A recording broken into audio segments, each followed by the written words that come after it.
Okay, here we go, take two. Hopefully you got volume this time.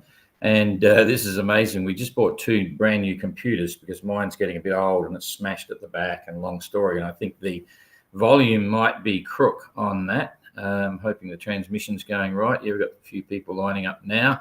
Hopefully you can hear me. But the color on the screen is an absolute shocker. Absolute shocker. And that's a bit of a worry because the last time the previous computers we bought, which a couple of years old, the volume was pretty shocking. You could hardly hear it. It's a long story. So we've been living with that, and I'm thinking, right, new computers, all the recommendations, exactly what we want. I just turned it on for this, and the colours are. Anyway, we'll see how it goes. So yeah, g'day. It's the 13th of January. Tomorrow's the 14th of January. So that's the start of leg 3. And yeah, we're getting good sound. That's cool. Start of leg 3. And before we know it, we'll be starting leg 4. And then, of course, what happens next, it'll all be over. It's hard to believe. So everything's going pretty well down here. Everyone's having a real high. If you've been following some of the social media, you'll see what's going on from all the entrants and all our events. They've been really a lot of fun. And generally, everyone's pretty much ready to go. You know, they've had a good break. Got most of the work done. Everything's all there. Spirit of Helsinki have sorted out their green card issues, so they'll be on the line. And the only boat that's not going to be there, drum roll, is Explorer. So everything was sort of looking okay. They've been in for a week, and you know, the crew are pretty right. They've resupplied. Everything's done. We had an engine problem, and for whatever reason, after they got in and the starter motor was working, starter motor failed. That took a few days, which held up getting into the injector pump. And it turns out that on Friday, we discovered the main shaft of the injector pump was broken. And it's been a real challenge trying to get a replacement shaft or bits or a pump we can put on and all the rest of it. So it's finally been resolved late today. So we've got a shaft and bits and pieces, but we can't get anyone to work Sunday.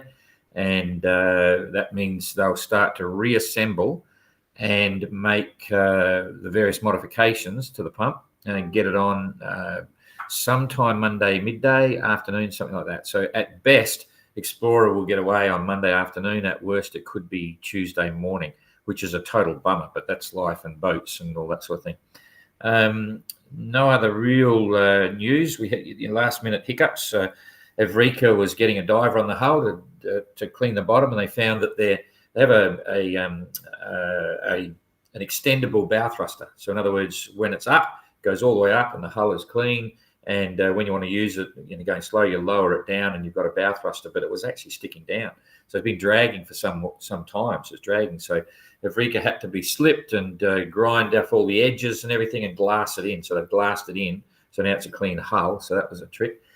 Translated 9 had a problem. They did all their work on the boat, put it back in the water, and it was still leaking around where the prop shaft comes through. So they had to take it out of the water again, do more work. They just got it back in. She's around at the marina now, so pretty much looking good, ready to go. So that's kind of cool. I will be answering all the questions. I got a bunch of questions here on the phone from about 3 days ago. Get them out of the way, and we'll see what happens. The process for tomorrow, you all know the start line is off the Royal New Zealand Yacht Squadron. You can go there for lunch, sit there and watch it all happen from the club, which is kind of cool. The start zone is right between the bridge and the start line there. It's quite tight, so it'll be quite exciting to watch. And you can watch it from the foreshore there. You just get there and it's like the seawall. You just sit there and it's all going to happen in front of you, which is really cool. Then they'll race up the harbour. They're talking about a northeasterly wind tomorrow. So it could be one leg, port tack, just zipping down the harbour. And there's an inshore buoy at the Royal Akarana Yacht Club, which they've got to leave to port. So they'll be coming in quite close. There's a headland there where you can get out and follow all the boats there around the corner. Then they head across and they go through a gate by North Head. So you'll be able to get a vantage point there at North Head as well. Then they're off to Cape Horn. It's pretty cool, 6,000 miles or something around Cape Horn to put a lest in Uruguay, and we'd hope to see the first boats in about a month or so into Punta. So that's pretty good. What else is happening? You've probably read the post and the press releases. That's the latest from our perspective as a team.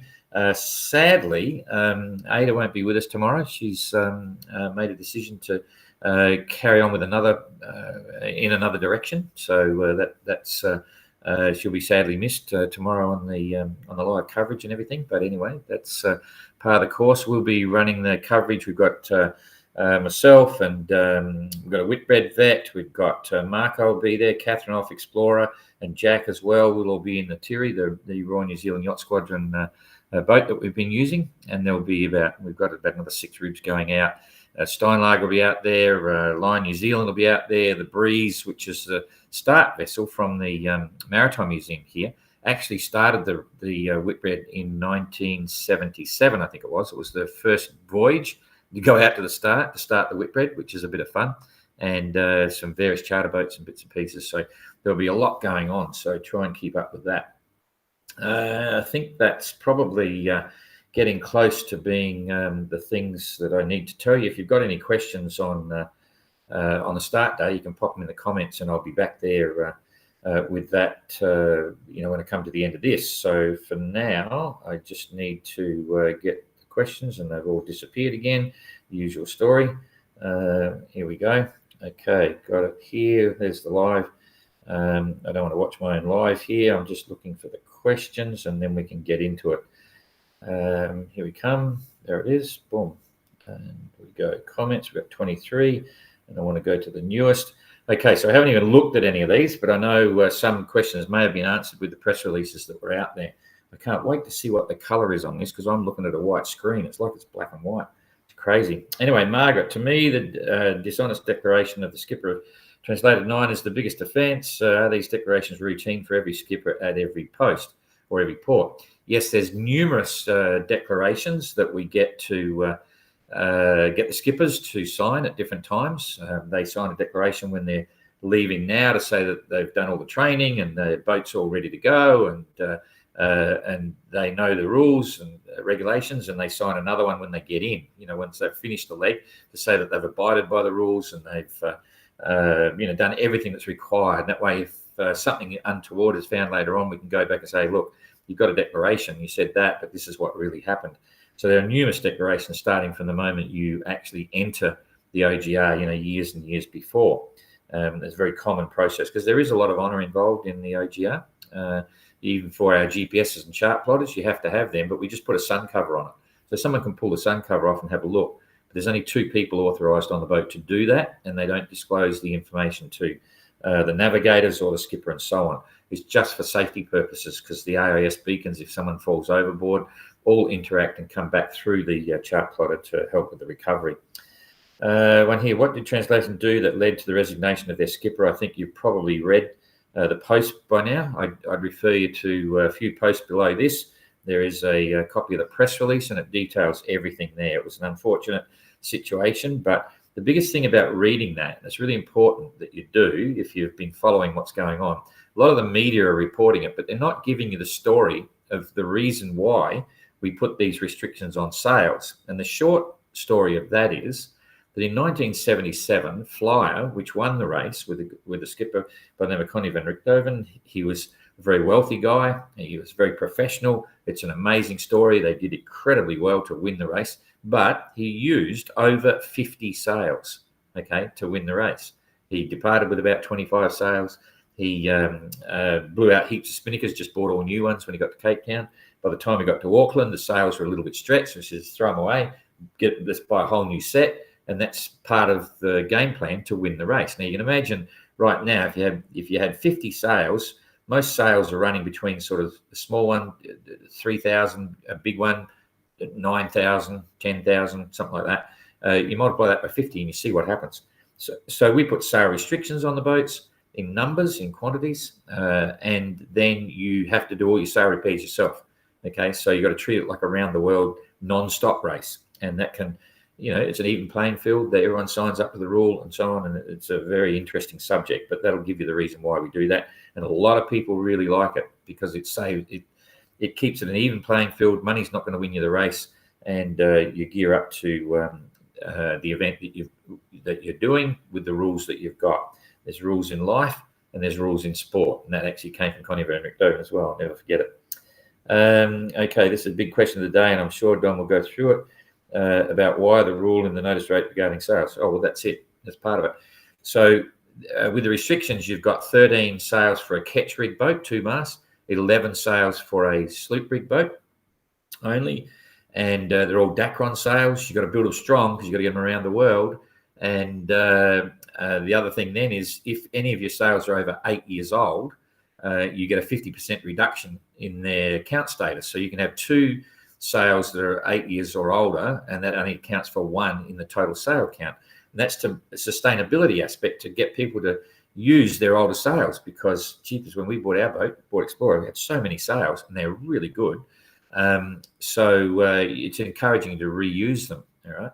So we bought a set of 4.5 sails from Rolly Tasker Sails, the main working sails, and 1 spinnaker, and the rest of it are older sails. So we were able to carry more. Anyway, and then you got to sail carefully. So it's all explained on that press release. If a skipper sends the sails to repair for sailmaker, the boat will have a penalty of 12 hours per sail. That's exactly right. It's voluntary. So if they get to port and the sail needs to go, if they believe they can't fix it there, they can send it to the sailmaker. It's not like a wrap across the knuckles penalty. You just accept the fact you're going to take a 12-hour penalty, because they're going to really turn the sails back into like new again. Okay, and I think 4 or 5 boats did that during this stopover. But if the sailmaker comes on board with a huge sewing machine, as Helke did, there's no penalty. That's exactly right. Because all we've done is we've defined the issue of sailmaker can come on board and repair the sails. Now, the way they do that's up to them. Some want to bring a big machine on. Some want to sit there and stitch it by hand, sailmakers, professional guys, whatever. It doesn't matter. But it's a clear definition of how we do it. This rule is not fair, as it is a question of security. Security as in your sails might break and you can't sail. That's in your planning. You've got to build your sails strong, and you've got to sail sensibly, not take them to the limit and keep blowing out sails and say, I need to go to sailmaker, blah, blah, blah. It's just easy to do.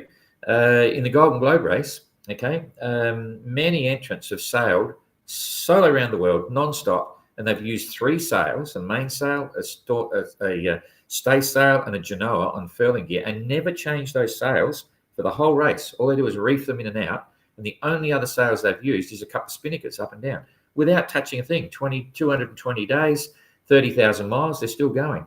Today sails can be built really well, really strong, and if you sail sensibly, you can sail all the way around the world without nothing. Now, in a race, you push, absolutely, but you've got to balance that. You've got to balance that push with looking after your sails, and that makes it a bit safer as well, and everyone's on an even playing field. Everyone's got the same rules. So it's just a unique system that OGR uses, and that when you get it, when you understand the concept, it's like one design racing. Everyone's under the same restrictions, so it still makes it fun, but you want to get your sails fixed in port, or you want to bring a new sail on board because you blew the other one out, that's your problem. You pay a penalty, because the other guys who have got stronger sails can keep going, and they're a day ahead because you have to get a new sail in. So it's a very cool tactic, and many of the boats are aware of that, and they're using that tactic. And they were totally pissed when we let the sailors in the fleet repair their sails in Cape Town for free, because they'd done things to ensure they didn't need to use a sailmaker. But that's another story altogether. We just had a lot of boats that were in trouble. And so we said, okay, free in Cape Town, never again. So when they're here, there's penalties involved. Could they use the sewing machines on the pontoon to repair sails? No, they can't. It's all the sail repairs from a sailmaker have to be done on the boat. So it's literally on the boat. So they push them up. Okay, Ed, jumping in. Translated 9 provided your answer via a post on their site. It's not fair to ask the GZO team about internal crew matters. No, we don't go there. As to the rule is fair. This is a statement. Don was clearly stated the team's plan. He's given an answer. Some teams try to minimise the weight of gain on them. Yep, that's exactly right. Yeah, you're right, Ed. That's all there. So, John Pinto, can sail repairs be made on the pontoon? Same one. If so, there are restrictions on how those repairs and what kind of repairs. Any repairs can be done on the boat, and the only repairs that can be done on the pontoon are by the crew. We allow them to take the sails and equipment off the boats onto the pontoon for drying them out, washing them, do whatever, but no professional can do, any sailmakers, all that sort of stuff. It's all got to be done on the boat. So, okay, from Pontus, when will you present 2027 entrants so far and other info and updates about that race? Okay, well, we're hoping to do it this coming week, but there's no other entrants. The entries aren't open yet. And the way that works is we will release the pre-notice of race for the 2027 Ocean Globe Race, as well as the entry applications. But we won't actually announce all the people that are entering until probably September this year. We allow a 6-month period there for people to get in and go for it. I know I'm starting to lose track a bit, but if I could, I would say there's at least 10 teams that are currently actively involved with preparing for 2027 already. Okay, and we will have a total of 30 entry places. So still plenty of room to think about it. And I've got to tell you, there's a lot of people understand now that anyone can do this race. They're watching what's happening. It's a lot of fun. They're racing like you did 50 years ago. You actually have fridges and freezers, and you get proper bunks, and you sit down and have a meal, have a wine, and all that sort of stuff if you drink. It's completely different than beating your brains out, carbon fiber rocket ships, which is fantastic. I love watching it, but it's not for me. And so you can put a bunch of people together, buy a boat, work as a team, and sell the boat at the end, and you get your money back out because the boats are beautiful classics. They're not stripped out racing boats. So anyway, that's all happening, and you'll see that come up. I hope this coming by the end of the week, we'll get that up. So it's all been done. Lutz has been working on it for me, and so on. Yeah, Lutz is finishing up too. Lutz finishes up at the end of the month. His contract is then done, and the team is getting smaller, but everything's getting simpler as we move along towards the finish now. Huge amount of work at the beginning, and Lutz was very active with that. Doing huge amount of structural stuff, systems and so on, compliance issues. He was fantastic. And then he's been helping us run the McIntyre Globe 580 Transat. Been doing all that, and he went back to Les Sables d'Olonne. He's now working on some projects for OGR, and that'll all come to a conclusion at the end of the month. So we've got a big get together then. Anyway, Deb Barry, is there a common requirement for choosing a crew member among the boats? And now after 2 legs, what's the most valuable for a crew member to have? Wow, it's across the board. So many different issues to selecting the right crew, because there's so many different requirements for various crew members. You can have up to 30% professionals who can be paid or have a history of being paid, the real pros, but only a maximum of 30%. Then you've got to have a young person under 24. You've got to have a female on board, a mixed gender crew, so guys and girls. And then after that, number one is they've got to be compatible, because there is a huge amount of stuff going on the dock with the human stories and the crew dynamic of, it was the same in the first Whitreds. It's the same now. Some crews are jumping ship, some crews get in totally pissed off and disappear. Other crews arrive and they have an absolute ball, like it's an oceanic family sticking together. I got to say, Explorer arrived and all the crew were really happy. They'd had a ball. They were bonding really well. They enjoyed every bit of their adventure sailing across leg 2 here to Auckland. And then you look at Translated 9. I mean, they're off their tree. Jean-Christophe and the Spanish, they're just nuts, totally bollocking nuts. Just watch the live when they arrive. I mean, there's some fantastic stuff going on, and the camaraderie and the friendships between boats, and shared adventure experiences, all that sort of stuff. It's exactly the same as what I always remember and what you can see when you look back at the early Whitbreads. So that part of the OGR is really working well. It's just coming off like you wouldn't believe. So, and we're getting more and more people thinking about coming in. So I'm absolutely certain, without any shadow of a doubt, there will be a New Zealand entry in the next edition of the Ocean Globe. So there's no common theme of the criteria for crew selection. It's many and varied, and some boats are super competitive. Other boats are going around for the ride, but that's the way it was in the Whitbread as well. Peter Melville, is leg 3 the shortest leg of the OGR? Well, I got to admit, something went wrong with the numbers. So on the maps it says that it's only about 4,900 or something. It's actually a bit over 6,000.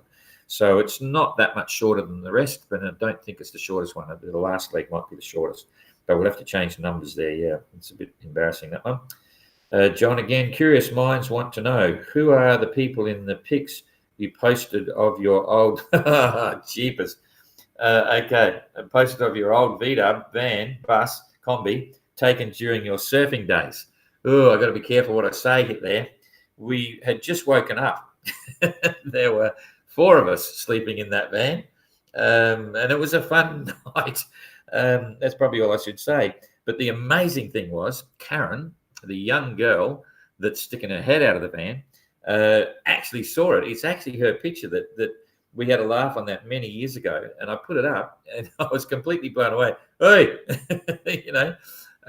she was there. So that was Karen, and the other one up by the passenger door, that was Carlene. That was my girlfriend, and that was me, the girl with the long blonde hair. That was me on the back on the left. So they were fun days. I got to tell you, they were real fun days. Anyway, that's enough of that. But it was a good night.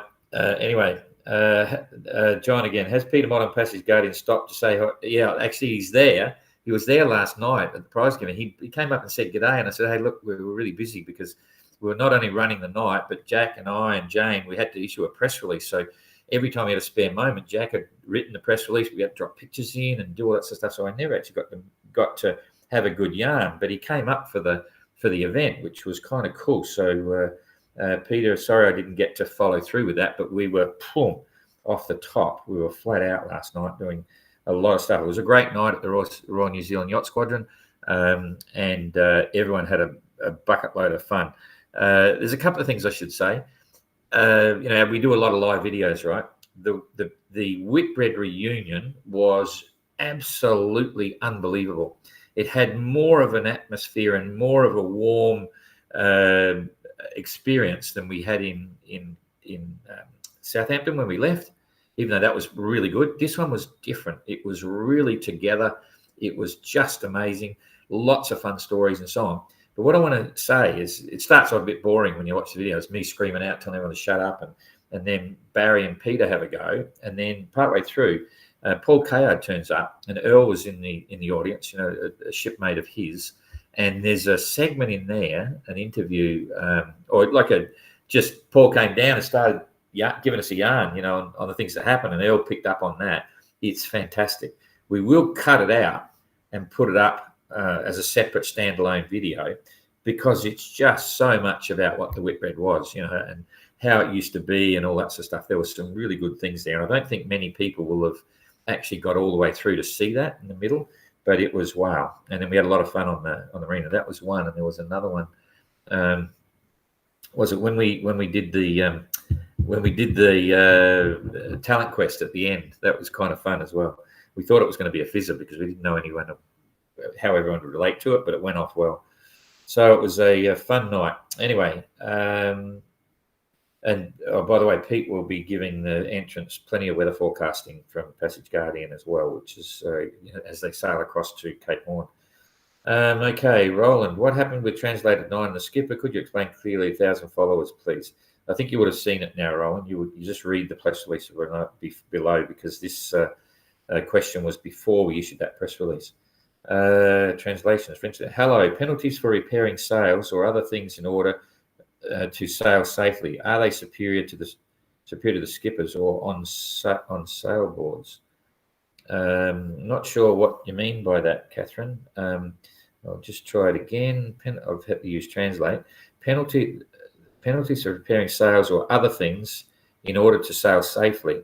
Are they superior to the skippers or on sailboards? It may sound weird to give penalties for people repairing sails in a sail off, but you just got to read the press release. And if you can read the ethos and where it comes from, it talks about Connie winning with 50 sails, over 50 sails, and the reason why they know that from the start. They should build strong sails. They should sail their boats to their sails as well, sensibly. And if you muck up, it's not a big deal. You're just going to get them fixed, but it costs you 12 hours. So it's a balancing act, but that's part of the competition, part of the challenge. So, to my mind, it's very sensible. Max, morning, Don. A crewing question, if I may. Are there any restrictions on the amount of crew a specific yacht can replace during the race? Yes. You can only replace a maximum of 70% of the crew in any stopover. And what, if any, criteria is required for justifying such replacements? Just if they want to do it. Anyone can do it. The reason we say 30% have to remain behind is because it's local knowledge. We also require the new incoming crew to have a level of experience and done all this survival training, the medical medical inspections, and all these sorts of things. So you can't just jump on the boat. You're preparing for a long time before. They've got to have a minimum amount of sailing experience and so on as well. So, but it's quite fun to be able to change your crew. You get new stories and you share the experience. Dominic Dubois on Evrika, I think he's got 25 family and friends involved with the whole voyage around the world. It's quite a good story. Okay. Marcus Dom, when will you publish the total results of leg 1 and 2? They're up now. If you go to the front page, the home page of the website, as soon as it comes there, you'll see a black box. You can get the results for leg 1. You get the results for leg 2 when you press the button. You can get the combined results of combining leg 1 and 2 together. So they're up on the website now. Paco, what is the IRC order after 2 legs and penalties? Well, you can see that yourself now. So, and I haven't got it in front of me, so I can't actually show you, but you can. The results are there now. Some of the penalties, I think most of the penalties have been put in, and the penalties for leg 3 haven't been applied yet. They will be at the end of leg 3. So I think they've not published the results. We have now, but not back then. Count points or accumulated time. No, it's all accumulated time. So for overall, you just keep adding up the time at sea for each leg. Boom, boom, boom. And for IRC, it's pretty much the same. You add it up. It's not a point system. So, okay. So that's about it for that one. I'll just check the comments here. When I can see it, it's so light here. It's crazy. I'm going to have to bring a new computer and I can't even... hi, I'm new here. G'day, Jared. Good to have you on board. Hello, what's your name, sir? My name is Don. Okay, some people call it Don. Okay, whoop, there's a French one there, and I don't know how to get the translations on that. System de Francais, and c'est Don is a resume, dommage, tout le monde. No, yeah, it's something about around the world and French language, and my name's there. I'll have to do a translation, and I'll write you a reply to that one. Okay, when I get off here. Leg 3, from where to where? Okay, Ubba. It's sailing from Auckland in New Zealand. We're here now, and it'll go down into the Southern Ocean and around Cape Horn, and then back up to Punta del Este in Uruguay. So it's pretty cool. What's this one? Don just dropped off to check on Sail GP. Oh, it must be on now. Sail GP is pretty cool. I take my hat off to Larry Harrison because, oh, jeepers, I've just lost he's just about cracked it. Larry Harrison is a very wealthy guy, and Sail GP was his baby. And he had to, I could say, do what we do. We got an idea. We want to make it happen. We make it happen, not like these levels of money, but we put in a lot to keep it going. He's put in hundreds of millions of dollars to get Sail GP up and trying to, run independently of exterior funding using sponsors and all that sort of stuff. And he's basically done it. It's quite amazing. So taken many years, and it's exciting to watch and pretty cool. Not the normal type sailing, but it's sailing and it's pretty hot. Okay. Oh, Stefan. G'day, Stefan. In Germany, who were cold up there. We went back there for a while. Anyway, you'll be happy to know, Stefan, the electrical systems on Explorer are still doing fine. There's only a couple of days' work, so keep going from here.